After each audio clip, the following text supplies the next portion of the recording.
ආවට ආයි බෝ වේවා. මම ආනන්ද ට්‍රැවලර් ආනන්ද රොඩ්රිගෝ. අද මං ආවේ ලස්සන තැනකට. මේ ලස්සන වුණාට දැන් වෙලා තියෙන දේ බලන්න. මේ තියෙන්නේ පෙරදිනේ කළු පාලම. මම ආවා දැන් සති දෙකකට ඉස්සෙල්ලා අර පැත්තෙන්. ආවහම ඒ කළු පාලම ළඟට එන්න බෑ. අතනින් මහලා තියෙන්නේ මේවා දාලා. මං එනකොට මේක හොඳටම තිබ්බා මේ බඩු ටික.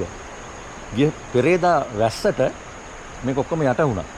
මම දැන් ඒක නිවුස් වලටත් පෙන්නුවා. වෙන channels වලත් ඔය නිලමගේ සහ ලක්ෂිත vlogs ඔන්න ඒ channels වලින් බලන්න ඒ කට්ටියක මම දැක්කා මේක වැහිලා තියෙන හැටි වීඩියෝස් තියෙනවා. දැන් පොල්ගොල්ලේ ඩෑම් එක ඇරලා තියෙනවා. අපි එතනටත් යමු. ඒ පොල්ගොල්ලේ ඩෑම් එක ඇරපින්ද මෙතන වතුර අඩු වෙලා තියෙනවා. දැන් මේවා ආයි ප්‍රයෝජනෙට ගන්න පුළුවන් වේද දන්නේ නැහැ. අර බලන්න. අර බලන්න අර තියෙන්නේ මැද පාලම. මේක zoom කරන්න අමාරුයි. මම බලන්නම් zoom කරන්න පොඩ්ඩක් හරි.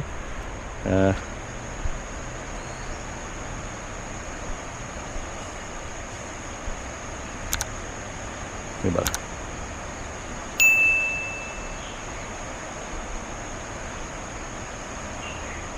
අර තියෙන්නේ පාලම. කණුව, මැද කණුව. මේ තියෙන අයිනේ කණුව, අර තියෙන්නේ මැද කණුව. ඕක මීටර් 3.5ක් විතර අඩි 5ක් විතර අර පැත්තට නැමිලා තියෙන්නේ. පේනවනේ? අර මේ පැත්තට නැමිලා. ඇයි ඒ පැත්තට නැමිලා තියෙන්නේ මේ මෙතන යටින් හැරෙනවලු. මොකද වතුර ගලන්නේ මේ පැත්තට. ඒ වුණාට කණුව නැමිලා තියෙන්නේ අර පැත්තට. පැහැදිලි පේනවනේ? අපි පොඩ්ඩක් කිට්ටුවට යන්න උත්සාහයක් ගමු. මේක මහා කැලයක්. කැලේ ළඟින් බහින්න බලන්න උත්සාහ කරලා. මෙතනින් බහින්න.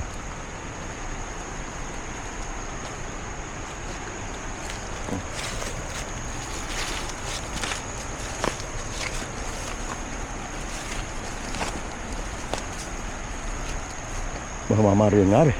මේ හැරෙට එන්න බෑ. මම බොහොම අමාරුවෙන් මේ කට්ටියට කතා කරලා මේක මෙතනින් අවසර දෙන්නේ නැහැ කට්ටිය. එතකොට මම මේ පැත්තෙන් ආවා. මේ තියෙන්නේ පේනවනේ. අරක ඔක්කොම හැරිලාලු තියෙන්නේ. මේවා ඔක්කොම දැන් මේවට මොන තරම් පාඩුවක්ද කියලා හිතන්න.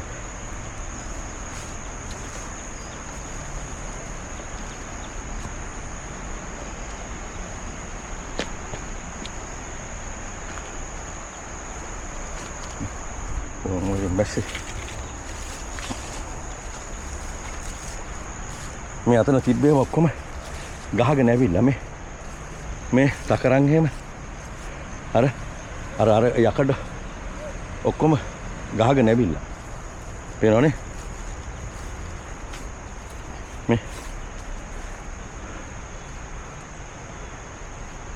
අර තියෙන පෙරදිනේ ගම්පල පාර උඩින් යන්නේ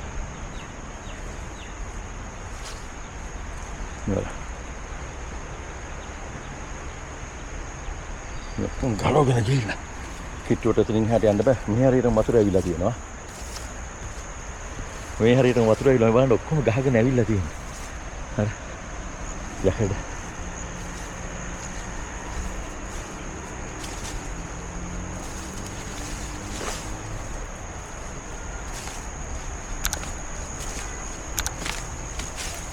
කන්තර කලයක් නෙවෙයි යන්න වෙනවා තියෙන්නේ. මෙන්න මේ තියෙන්නේ මෙතන මේ ඔක්කොම ගලවගෙන ගිහිල්ලා වෙනවද ළඟටම ආවා මේ ඔක්කොම යට වෙලා අර ඔක්කොම ගලවගෙන ගිහිල්ලා මේවා පර්මනන්ට් හදලා තිබ්බේවනේ ලොකු විනාශයක් අර වැඩ කරපු කට්ටියගේ හැඳුම් අර තියෙන්නේ පාලම ලොකු විනාශයක් වෙලා තියෙනවා දික්තාව වගේම තමයි මෙතනත් විනාශය ඔක්කොම මේ තියෙන එක බැකෝ එක. මේක තමයි එදා අර භාගයක් පෙවුනේ. අතන තව එකක් තියෙනවා. ඒක හොඳටම යට වෙලා තිබ්බේ මම දැක්ක විදිහට අද ඉරිදාද වැඩ නැහැ. මේව නැවත ප්‍රතිසංස්කරණය කරන්න වෙයි. මෙතන තිබ්බලු ජෙනරේටර්ස් අර දැන් අර කට්ටියගේ වහලවල් ඔය තියෙන උතන වැඩ කරන කට්ටියගේ මේක තිබ්බේ උතන. ඒ ඔක්කොම ගලවගෙන ගිහිල්ලා. වෙනවා. දැන් මේ අර ෆයිල්ස් දාලා තියෙන්නේ. මම අර කිව්වේ මේක මම විස්තර කියන්නම්. මේක දිට්ටා සුලිකුණාට වෙද්දී තමයි හානි වුණේ. දැන් තත්ත්වය මීටර 1.5ක් වම්. මේක අඩි 4.5ක් විතර අන්න අර මැද තියෙන කණුව අර තියෙන්නේ. ඒ කණුව දැන් ඇලවිලා තියෙන්නේ උඩ පැත්තට. වතුර එන්නේ හැබැයි ගලාගෙන ඉන්නේ මේ පැත්තට. පේනවනේ? වතුර ගලන්නේ මෙහාට. ඒ වුණාට මේ පාලම ඇලවිලා තියෙන්නේ අර පැත්තට. පේනවද? ඒ කියන්නේ යටින් හැරෙනවලු වතුර සුලිය වගේ ඇවිල්ලා. ඔක දවසකට වුණා කියනවා.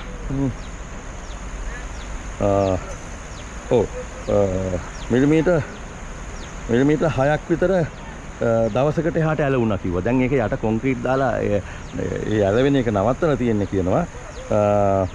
දැන් කොහොම හරි යටින් මිලිමීටර් 500ක් විතර ඉස්සිලා තියෙනවා කියනවා මේ පැත්ත උඩට. එතකොට දැන් මේකේ කොන්ක්‍රීට් තට්ටුවක් දාලා මේකම මේවා කරන්න යන්නේ මොකද පුරාවිද්‍යාවකෙන් මේ කණුව තියන්න කියන අදහසකුත් තියෙනවා. ඒකත් හොඳයි. හැබැයි මං හිතන්නේ මේ කණුව ප්‍රතිසංස්කරණයට කරනවත් එක්කම මේ අයින දිගේම වෙනම අලුත් කණු දෙකක් හතර පැත්තෙන් ඇවිල්ලා ඒක උඩ මොකක් හරි දාලා මේක නැවැත්තුවොත් හරියයි. මේකම නැවත ප්‍රතිසංස්කරණය කරන්න ගියොත් නම් මගේ පුජ්‍යලික අදහස ඊට වඩා ලේසි වෙයි. හතර පැත්තෙන් හතරක් දාලා එහෙම කරනවා නම්. අනිත් එක මේකට වියදම විදිහට කියනවා මම ඒක කියන්නම් කීයක් විතර යනවද කියලා පේනවනේ. මෙතනින් බහින්න බෑ. බැස්සනම් මට අතන යට වෙච්ච ටික පෙන්වන්න තිබ්බා. මම බලන්නම් එතනට කිට්ටුවට යන්න පුළුවන්ද උඩින් කියලා. ගිහලා පෙන්වන්න පුළුවන්ද කියලා. ඔන්න තත්ත්වේ. පේනවනේ? අර පැත්තෙන් එතනට බහත කියෝනේ නා. ඔක තමයි අද තත්ත්වේ. මේකට වියදම ඇස්ටිමේට් කරලා තියනවලු රුපියල් මිලියන 290ක්. තමයි වියදම් වෙයි කියලා මේ කට්ටිය බලාපොරොත්තු වෙන්නේ. ඉක්මනින් හදන්න තමයි උත්සාහ කරලා තියෙන්නේ. මම වෙනවා හිතනවා මේ වුණාට මේ තත්ත්වයට ටිකක් අමාරු වෙයි ඉස්සරහට වහිනවා කියලා තියෙනවා. වැස්සොත් එහෙම ටිකක් අමාරු වෙයි මේ තත්ත්වේ මේවා කරගන්න. ඒක තමයි වැඩි. ඒවා අපිට වැඩි තේරෙනවනේ අපිව කතා කිව්වට අපිට වැඩි ඉංජිනේරුවන්ට තේරෙනවනේ. ඔවුන් මේක බලලා ඇති. කියන්නේ මම මේ මහ කැලයක් මැදින් රිංගගෙන ආයේ මොකද ඇතැන්ට අතුල් වෙන්න දෙන්නේ නැහැ. මේ වහලා කට්ටිය එහෙම ප්‍රසිද්ධ මාධ්‍ය වලට පමණයි එන්න පුළුවන් නේ. අනිත් කට්ටියට මේක එන්න අමාරුයි. ඔන්න පේනවනේ. මෙන්න මේ බැකෝ එක සම්පූර්ණයෙන්ම පහුගිය ටික දැක්කද පේන්න තිබ්බේ නැහනේ. මේ දවස් දෙකේ තිබ්බේ නැහැ. يعني වතුර ආවට පස්සේ ඔක්කොම යට වෙලා තිබ්බේ. මේ බැකෝ එක සම්පූර්ණ යට වෙලා තිබ්බේ. මේ තියෙන්නේ. අර කට්ටිය අර ජෙනරේටරේ නැවත යථාර්ථ අලුත් වැඩියා කටයුතු කරන්න ලෑස්ති වෙනවා. මේ හැරිනුත් කඩාන කියලා නේ. මේක තමයි දැන් මට කණුවේ හිර වෙලා තිබ්බේ.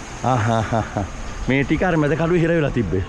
ඒකෙන් තමයි ඉතින් කණුව ඇද වෙන්න ඕන. මේ ඔක්කොම ගිහලා මතල් ගස් ඇවිල්ලා රඳුනානේ. ඔව්. ඊට පස්සේ ඒ ගස් මේ රඳුනාට පස්සේ ඒක එහා පැත්තට හිර වෙලා තිබ්බා මේ එතන සුලිය වගේ හැදුනා. හැදිලා අර පැත්තෙන් හැරුණා. ඒක තමයි වෙලා තියෙන්නේ නේ. මේ බලන්න.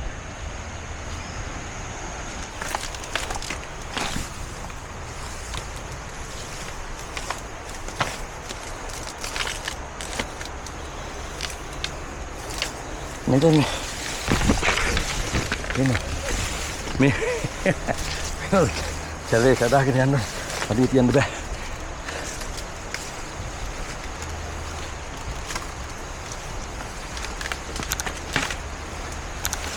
එනෝනේ විතර කැඩෙන සද්දේ.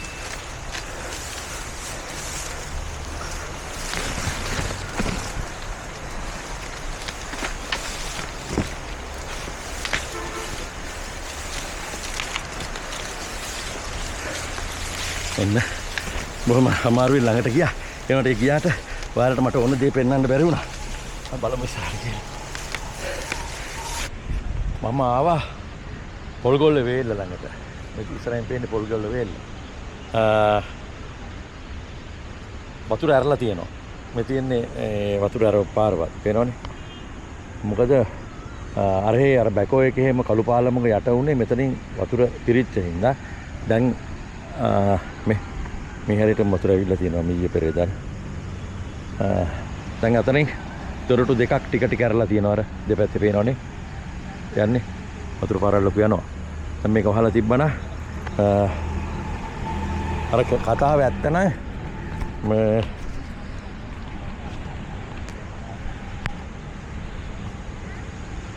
වෙනවා පොල්ගොල්ලේ ඩෑම් එක. මේ තියෙන්නේ වේල්ල දැන් මොන වතුර පිටලා තියෙන්නේ. පේනවනේ. අතරින් අරලා තියෙන හින්දා එහෙම නැත්නම් මේක තවත් පිරෙනවා. තව මේක උස්සන්න පුළුවන් මං හිතන්නේ. දැන් ඔන්න වතුර පිරিলা තියෙන්නේ. පොල්ගොල්ලේ වේල්ලේ. අර තියෙන ජල පම්පාගාරේ වතුර පම්ප් කරන්න යන අතරින්.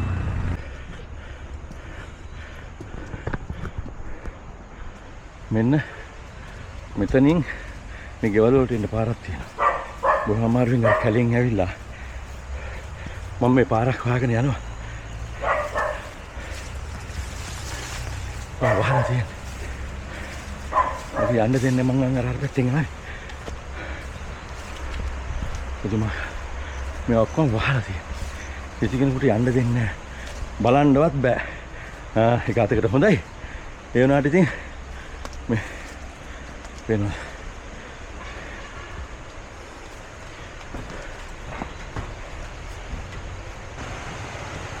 එන රිස්ක් එකක් තමයි කියන්නේ මේක තමයි යට වෙලා තියෙන්නේ. මම බොහොම අමාරුවේ අතන්ට වෙනකන් ආව මතකද? මෙතෙන්ට එන්න මේ උඩට මේ රේල් පාරේ තමයි එන්න දෙන්නේ නැත්තේ. ඒ වුණාට කට්ටිය ඉන්නවා. මම හිතන්නේ වැඩ කරන ඉංජිනේර්ස්ලා වෙන්න ඇති. මේ පේනවා. මෙතනින් පාර හදලා තියෙන්නේ. මේක තමයි යට වෙලා තියෙන්නේ. මේකෙන් වතුර මේ තරම් විතර ආවරක වෙහෙන්න. මේ ලයිට් එන්ජින් එක.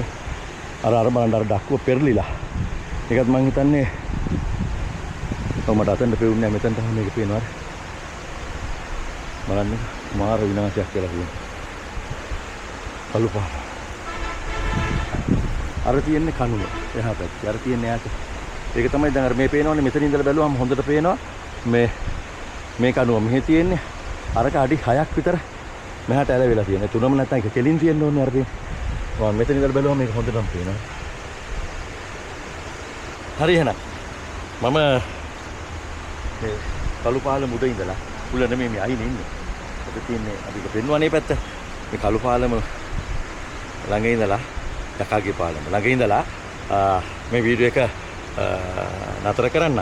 මෙතන හැබැයි තව කතාවක් තිබ්බා. කොත්මලේ ජලාශයේ වතුර ඇරියද කියලා. ඇරියා නම් මේ කට්ටිය දැනුවත් කරන්න තිබ්බා. මම දන්නේ නැහැ. ඒ ගැන හොයලා බලන්න කවුරු හරි. මං කියන්නේ මෙතන කට්ටිය කිව්වේ මේ එහෙම වතුර පාරක් එන්න තරම් ලොකු වැස්සක් වැස්සේ නැහැ. අර ඒ වතුර පිරිත් ඉඳන් මේක ඇරියද කියලා. එහෙම ඒ කියන්නේ මේ දෝෂාරෝපණයක් නෙමෙයි. ඒක හරි මොකද්ද කියලා දන්නේ නැහනේ. ඒක නිසා කරුණාකරලා හොයලා බලන්න. එහෙම දෙයක් වෙලාද කියලා. කොහොම හරි එහෙමනම් මේ පල්ලෙහා තියෙන ප්‍රොජෙක්ට්ස් ගැන පොඩ්ඩක් දැනුවත් කරන්න ඕනේ. ඒ කතාව ඒක නම්. හරි එහෙනම් මං දැනට මේ කළු පාලමේ විස්තරේ මෙතනින් නතර කරනවා. එහෙනම් මගේ වීඩියෝ එක බැලුවට ඔයාලා සියලු දෙනාටම ගොඩාක්ම ස්තුතියි. එහෙනම් මගේ YouTube channel එක බලන්න, subscribe කරන්න, comment කරන්න, මගේ මේ අඩුපාඩු තියෙනවා නම් ඒවා කණේ කරුණාවක් කළා දැනුවත් කරන්න කියලා මම බොහොම ගෞරවයෙන් ආදරෙන් ඉල්ලා සිටිනවා. එහෙනම් සියලු දෙනාටම ජය වේවා. වයස ඉලක්කම පවණයි.